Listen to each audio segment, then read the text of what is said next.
ભાજપના જ સાંસદે હવે પોલીસ પર ગંભીર આરોપ લગાવ્યા છે। ભરૂચથી ભાજપ સાંસદ મનસુખ વસાવા કે જેઓએ પોલીસ પર ગંભીર આરોપ લગાવ્યા। મનસુખ વસાવાએ મુખ્યમંત્રી અને ગૃહ રાજ્યમંત્રી હર્ષ સંઘવીને પત્ર લખ્યો, જેમાં આરોપ લગાવ્યો કે ભરૂચ અને નર્મદા પોલીસ ચૂંટાયેલા સભ્યોને ખોટા કેસમાં ફસાવી પરેશાન કરે છે। આમલેથા પોલીસ સ્ટેશનના અધિકારી તાલુકા પંચાયતના સભ્ય હિતેશ વસાવા અને તેમના પત્નીને ખોટી રીતે પરેશાન કરી રહ્યા છે। તેમણે દાવો કર્યો કે આવા કૃત્યો અંગ્રેજોના શાસનમાં થતા। ભાજપના સાંસદના આ પત્રથી પોલીસ પીડામાં પણ ખળભળાટ જોવા મળ્યો।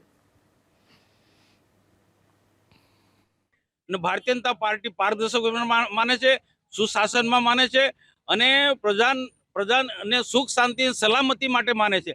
તો આવા જવાબદાર પોલીસ અધિકારીઓ પ્રજાને રંજાડતા હોય અને તેમાં ચૂંટાયેલા પ્રતિનિધિને અરેસ્ટ કરીને જેલમાં મૂકે એ તો બહુ મોટું દુઃખ બાબત છે।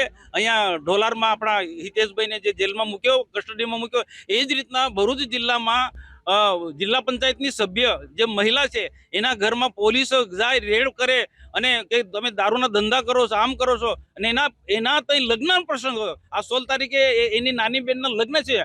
તો આવા સમય આ નકપટ અને નાલાયક અધિકારીઓ છે કે જેના તે લગ્ન પ્રસંગ હોય અને જે જિલ્લા પંચાયતની સભ્ય છે અને ભૂતપૂર્વ સરપંચ એ એના પપ્પા હતા, એને મમ્મી પણ ભૂતપૂર્વ સરપંચ હતી। તો આની સાથે આ પ્રકારનું જે વર્તન કરે અને બાકીના અંગારેશ્વર ગામના જે સરપંચ હતા, આદિવાસી સરપંચ, અને ખાસ કરીને આ નાલાયક જે પોલીસવાળા છે એ આદિવાસી જે ગરીબ જે પ્રજા છે એમના પર રંજાડે છે। એટલા માટે મુખ્યમંત્રીને પત્ર લખવાની ફરજ પડે છે।